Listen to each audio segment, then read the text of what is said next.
अबा नौजवानो केॾां आया आहियो ऐं केॾां पिया वञो?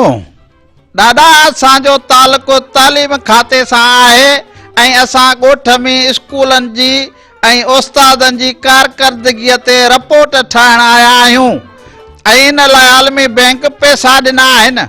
अबा फिटल खूह ऐं उजड़ियल घर जी कहिड़ी रिपोर्ट ठाहींदव? तालीम खाते में अहिड़ियूं केतिरियूं रिपोर्टूं मौजूद अथव।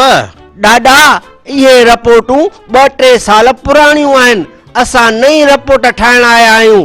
अड़े अबा ये फट पुराणा आहिनि जंहिंजो इलाज करण कंहिं सोचियो ई कोन आहे। स्कूलनि जूं इमारतूं ज़बून हाल आहिनि, केतिरनि सालनि खां मरमत न थी आहे, पर इहा बजट त कागज़नि में ई ख़र्च ॾेखारे छॾींदा आहिनि। स्कूलनि में का बि बुनियादी सहूलियत कान आहे।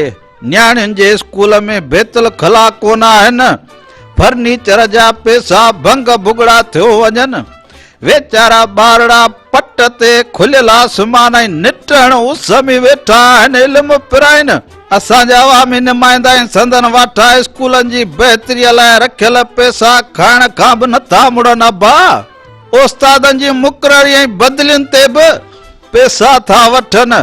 अवामी नुमाइंदनि जा पेट ई नथा भरजनि। अबा ॿियो त ठहियो हाणे त इहे नशे वापुराइण वारियूं शयूं अची न तालीमी इदारनि में पहुतियूं आहिनि, सो बस अलाह पियो मिड़े ई खेर करे। अबा दादा अवां जूं ॻाल्हियूं ॿुधी इहो महसूस पियो थिए त असांजो आईंदो त ऊंदाहो पियो नज़र अचे।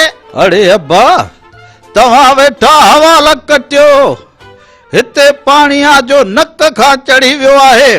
हिन बर्बादीअ जो हाणे रस्तो न रोकींदो त अॻियां ऊंदा ई अथव। अबा अॻियां ऊंदा ई अथव बच्चा।